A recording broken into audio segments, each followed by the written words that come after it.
at social media within Coca Cola. But it is important to look at there are many different avenues that Facebook specifically has that they can build upon, that they have yet to have built upon as the behemoth that they are. Some numbers for us, we've got 5,300 plus photos, 100 plus videos, etc. It's over 5,000 mentions a day of Coca Cola. Most of them are saying, I love Coca Cola. Most of them are saying, my office is 2 doors down next to the Coca Cola machine, etc. But there's also some incredible consumer insights. So, as you've heard people talking earlier, listening is absolutely paramount in this business. Here's a tag cloud taken from September about what people are saying about Coca Cola. As a marketer, I know, and I thank myself every single morning when I wake up, that we've got the absolute perfectly aligned brand for social media. Obviously, you can see the #1 word there. I doubt there's any other brand in the world that would have that great privilege. And it's something we take extremely serious. You can imagine if you're Toyota at the moment, or you're in the real estate business. No offense to poor Toyota. They're doing a great job trying to handle what's going on. Lots of brands have challenges, and our challenges will come as well. But right now, this is what people are saying about Coca Cola. Every day, they give us free content. They give us tremendous pictures, poems, songs, movies. In the spirit of trying to make up some of the lost time, I'm not going to show you some of these, but every single day we get incredible content, and often far, far better than what our marketers and what our agencies can come up with, and at zero cost. Sometimes we ask for it. So, prior slide I was trying to demonstrate that it's unsolicited very often, and sometimes it's extremely solicited.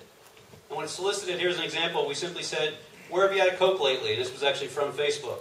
And within minutes, I got these 3 distinct photos. Now, I got many hundreds of photos in answer to this question, but these 3 photos intrigued me because they all came in within about 10 minutes from each other, all within 10 minutes of the time I posted it, and look at the many places from around the world they were from. The highest mountain in Mexico, one of the highest places here in the French Alps, and one of the highest places in Colombia. It fascinated me that these people had these photos right there at their fingertips and were dying to share it with the rest of their community. Another question, we asked people to upload a photo of the next Coca-Cola they drink. And again, within minutes, we get hundreds of photos. I think most of you know, there's no long tail effect when it comes to social media now with the, importance of status updates. You get a strong hit, and then it drops off immediately. And it drops off immediately because it runs off people's pages. The pages all run so quickly. So this 120 photos you see came in within 10 minutes. And this was back in July, so a long time ago. You can see there's over 3,900 people actually like the fact that we were celebrating consumers' experiences. This is a little chart just to kind of demonstrate that. These are the top brands currently on Facebook, or at least as of September when this analysis was done. And it's basically just comparing engagement. Engagement defined as likes and comments. And on the left is Coke, and the following other top 4 brands are there on the right. What we're trying to simply say is our fan-focused model is yielding far more engagement than most other brands. I want to be real clear, as I started out earlier, saying that I'm no expert, and I'm definitely not here to say who's right and who's wrong. It's way too early to actually define that. There's a lot of ways to skin the cat. But right now, our approach, as you can see, is at least yielding more engagement. So this fans-first approach is really about being everywhere our consumers are, but in a very non-big brand, non-big advertiser way. Very different than what's made us famous. It's recognizing that these communities were all, in almost every single case, around long before we actually came around. So they all existed in the spirit of sharing their love of our brand before we got there. So our strategy and our approach is really based in that incredible respect and recognition of that relationship that we've had the privilege of establishing with our consumers. You see a hand up in the back?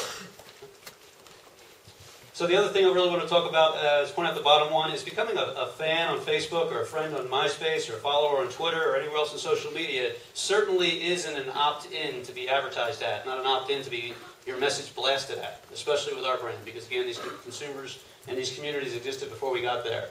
So we spend the majority of our efforts on enabling consumers to share their manifestations of their brand, and very little efforts on sharing our brand messages with each different market. Now, I want to take a moment to tell you, when we do share our brand messages with our markets, it's very, very localized. Those of you who know some of these platforms know that they're getting increasingly more and more local. Facebook, around the last year's holiday period, allowed you to begin localizing status updates right down to the city level in most major countries. that's a tremendous opportunity for every marketer, especially one that does product on every single street corner and every single little restaurant like we do in America, or in that case around the world. So that said, we certainly have a lot of science in how we actually utilize that. You can imagine one brand, and we've got 400 brands and we're in 206 countries, but if one brand was updating twice a week to their specific market in just say 100 countries, you got hundreds of updates you need to traffic. So an awful lot of my job is to try not to get wrapped up into the individual campaigns, but to build those platforms that enable our marketers to actually traffic that media and to make it social. Because I was one brand with hundreds of messages that need to be trafficked, and I've got 500 brands. So we're building the internal systems to be able to make sure that that happens. One final note about this approach we have. This is less about us and more about them. Approach is getting noticed. This was last October from Adweek. They were comparing us to our competition. Again, I'm not saying who's right or who's wrong, just doing things differently. At that time, we had 4 million fans. They had 250,000. And you can see Adweek was saying that they were usually pumping out messages about themselves. Not here to say it's wrong, just different. I really am trying not to kick them. One more final study here, November 30th. I share this one with you. This was MSNBC coming up with the Facebook 50.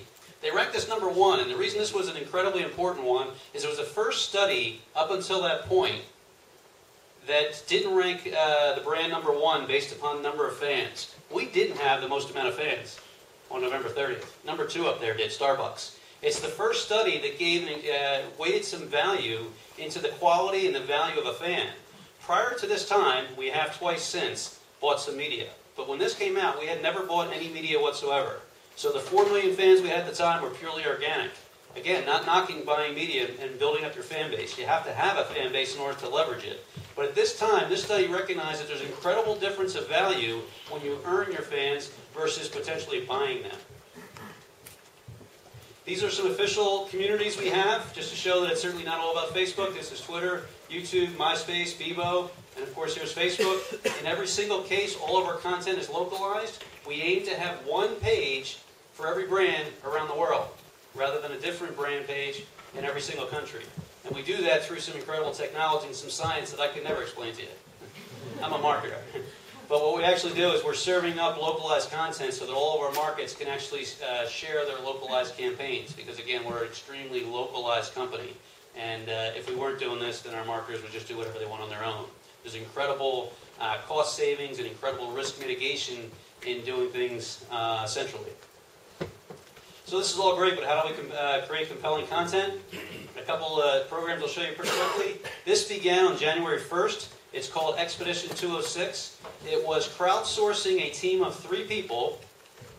You can imagine what their lives are like. Crowdsourcing a team of 3 people and sending them to 206 countries in 365 days. And capturing all of their experiences on YouTube, Twitter, and every other social network you could probably imagine. They were even country specific. No one knew what would happen. No one knew where they would get, what they would encounter. No one knew if they would get sick. They are currently in Poland, going to Germany today. They are on day 80 and have been to 51 countries thus far. Imagine the complexity. Those of you that have traveled here from some other country and getting visas and passports. Imagine the complexity in getting to 206 countries in 1 year. So lots of great learning in this so far. Wouldn't say it's all going perfectly, but some tremendous social media experience we're getting in here because what they're sharing back is pure, sincere, real experiences of happiness in all corners of the world.